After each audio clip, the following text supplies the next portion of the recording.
இவங்க வலுவான ஒரு அமைப்பாக இருக்காங்க. ஜாக்டோஜியோ அதில் பல லட்சம் வாக்குகள் இருக்குது. ஒரு வேளை அதை நிறைவேற்றல எதிராக திரும்பிச்சுன்னா பெரிய பாதிப்பு ஏற்படும் நினச்சி இதை நிறைவேற்றிட்டாங்க. துப்புரவு தொழிலாளர்கள்லாம் அவங்களுக்குன்னு ஒன்றும் இல்லை, ஒரு வலுவான அமைப்பு எதுவும் இல்லை. சம வேலை சம ஊதியம் கேட்டு ஆசிரியர் போராடுறவங்களையும் ஒரு பொருட்படுத்துகிற மாதிரி இல்லை. அது அந்த கோரிக்கையும் நீண்ட காலமாக இருக்குது. இப்போ இவங்க எதிர்க்கட்சியாக இருக்கும்போது நாங்கள் நிறைவேற்றி தருவோம்னு சொன்னது தான். தேர்தல் அறிக்கையிலே, கடந்த முறை தேர்தல் அறிக்கையிலே இதெல்லாம் நாங்கள் நிறைவேற்றுவோம்னு கொடுத்தது தான். அந்த கோரிக்கையை நிறைவேற்றுங்கன்னு தான் போராடுறாங்க. அது செய்ய மாட்டாங்க. ஏன்னா நமக்கு நம்மக்கிட்ட இருக்கிற நிர்வாக சீர்கேடு, மாற்று பொருளாதார பெருக்கம் இல்லை. வரி இன்னொன்று சாராயம் தான் இருக்குது.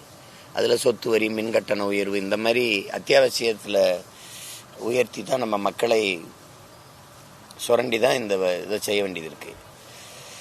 சகிக்க முடியாத சுமையை மக்கள் மேலே திணிச்சிருது. சொத்து வரி, மின்கட்டண உயர்வு இதெல்லாம் பெரிய பாதிப்பை ஏற்படுத்துது.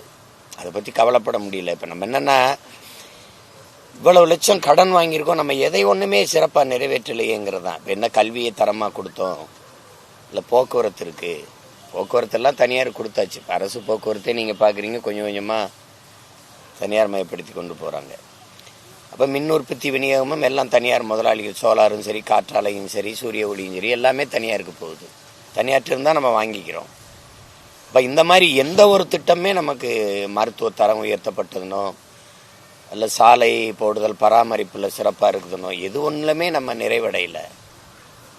அப்படி இருக்கும்போது இவ்வளவு கடன் ஏன் வந்தது அப்படின்னா அதுதான் தெரியல.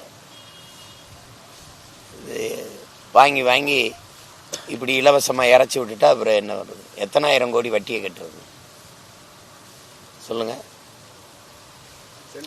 வீதியில் போராடுறாங்க ஆசிரியர் பெருமக்கள், வீதியில் போராடுறாங்க செவிலியர்கள், வீதியில் போராடுறாங்க துப்புரவு பணியாளர்கள்.